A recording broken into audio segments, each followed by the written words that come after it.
కూనావరం అనే గ్రామం. ఈ ఇంటి యజమాని పేరు మంగయ్య. ఈయన భార్య పేరు పంకజం. ఇతను సన్నకారు రైతు. ఇతనుకు 2 ఎకరాల పొలం ఉంది.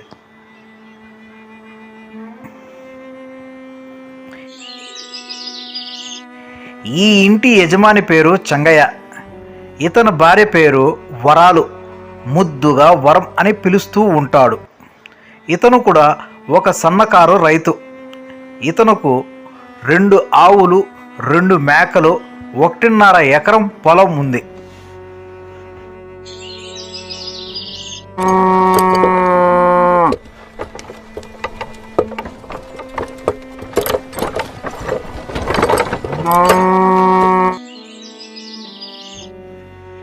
వీళ్ళిద్దరూ అందరూ చూడడానికి మంచి మిత్రుల్లా ఉంటారు. అంతేగాక ఒకరికి ఒకరంటే పడదు. మంగయ్య చెడిపోవాలని చంగయ్య, చంగయ్య చెడిపోవాలని మంగయ్య ఒకరిని ఒకరు మనసులో అనుకునేవాళ్ళు. వీళ్ళు ఇద్దరు భార్యల పరిస్థితి కూడా అలాంటిదే. ఇద్దరి పొలాలు కూడా పక్కన పక్కన ఉండేటివి. ఇద్దరు పంటలు పండించడంలో మంచి నేర్పు గలవారు. కానీ ఒకరిని చూసి మరొకరు అసూయపడేవాళ్ళు. అంతేకాక మరొకరును నష్టం కలిగించడం ఎలా అని ఆలోచిస్తూ ఉండేవారు.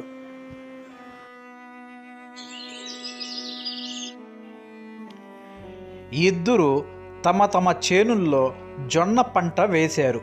ఇద్దరు చేనులో జొన్న కంకులు బాగా కాపుకొస్తున్న సమయంలో అడవి జంతువులు, పక్షులు పంట పాడు చెయ్యకుండా రోజు పొలంలో ఇద్దరు కాపలా ఉండేవారు.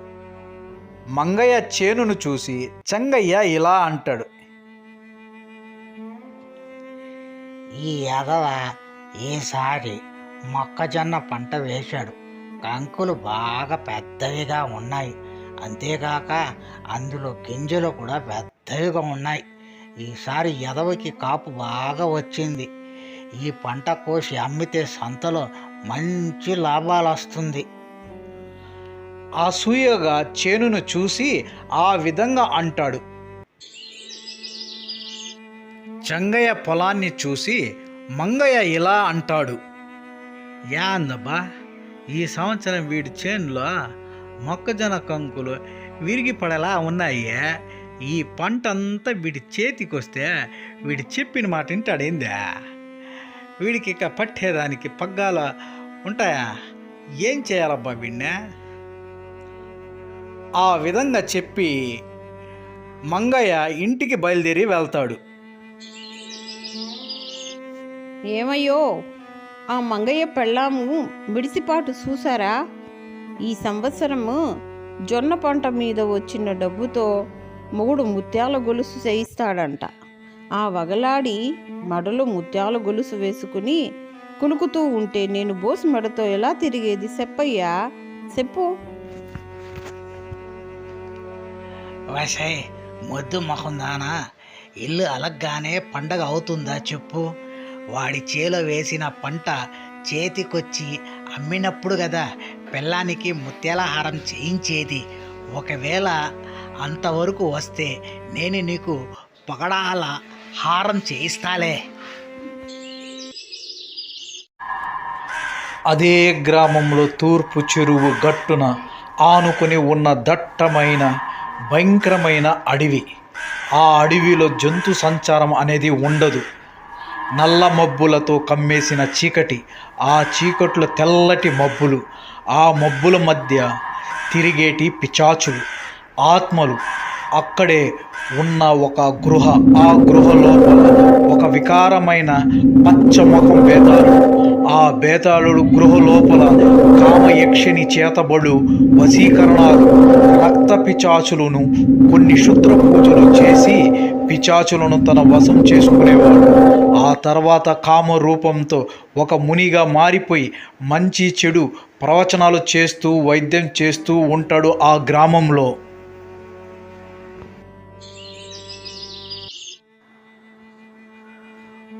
ఒకరోజు చంగయ్య మంగయ్యను నాశనం చేయాలని చెడు ఉద్దేశంతో ఆ గ్రామంలో ముని రూపంలో ఉన్న మంత్రగాడు దగ్గరికి వెళ్తాడు. నమస్కారం స్వామి, నా పేరు చంగయ్య, ఇదే గ్రామంలో ఉంటున్నాను. మీరు నాకు ఒక చిన్న సాయం చేయాలి. అది ఏమిటంటే రాత్రి వేళ 4-5 గంటల పాటు నేను ఏదైనా జంతువుగా మారేందుకు మంత్రాన్ని ఉపదేశించండి. స్వామీజీ ఇలా అంటాడు. నాయనా, జీవరాశులు జంతువుల కన్నా మనిషి జన్మ చాలా మంచిది. నువ్వు జంతువులా మారాలనుకుంటున్నావు. నువ్వు కోరి కోరి సమస్యలను తెంచుకుంటున్నావు. ఒక్కసారి ఆలోచించుకో. నాకు మంత్రాలు తంత్రాలు అనేవి రావు. అయ్యా స్వామి, మీరు అలా అనకండి. మీ గురించి బాగా తెలుసుకొని ఇక్కడికి వచ్చాను. మనిషి జన్మలో ఉన్న కష్టాలు, బాధలు నేను అనుభవిస్తున్నాను. జంతువుల్లో కష్టాలు, ఆకలి బాధలు అనేటివి కూడా కొన్ని నేను తెలుసుకోవాలి. కాబట్టి నన్ను ఏదో ఒక జంతువులాగా మార్చండి, లేదంటే మీ ముందరే ఊరేసుకొని చనిపోతాను.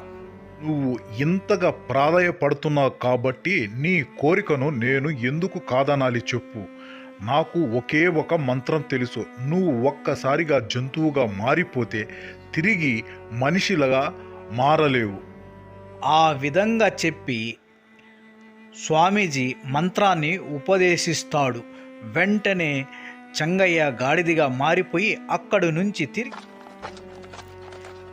చంగయ్య గాడిదగా మారిపోయి నేరుగా మంగయ్య చేను దగ్గరికి వెళ్ళి చేనులో ఉన్న మొక్కజొన్న పంటను మొత్తం నాశనం చేస్తాడు.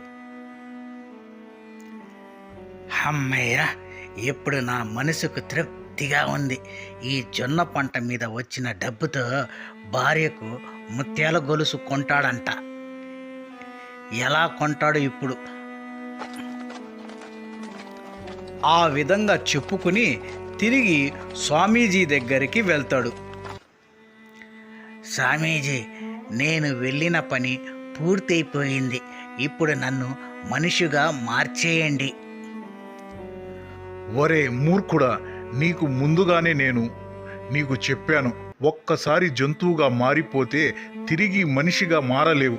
ముందుగానే నీకు చెప్పాను. నువ్వు ఇక్కడ నుంచి తిరిగి ఇంటికి వెళ్ళిపో. ఇక చంగయ్య చేసేది ఏమీ లేక ఏడుస్తూ ఇంటి దారి పట్టాడు.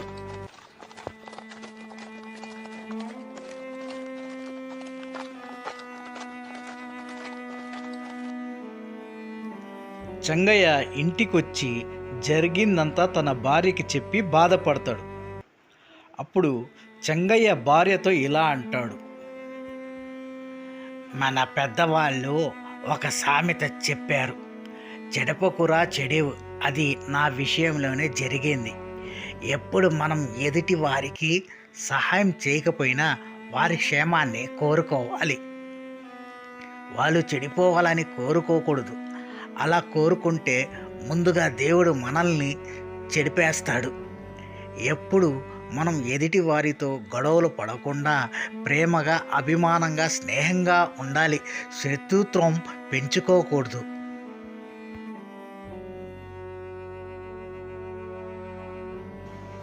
హాయ్ ఫ్రెండ్స్, ప్రతి ఒక్కరికి పేరు పేరున నమస్కారం. ఫ్రెండ్స్, వీడియో చూస్తున్నారు, సబ్స్క్రైబ్ చేయటం లేదు. ప్లీజ్ సబ్స్క్రైబ్ చేయండి ఫ్రెండ్స్.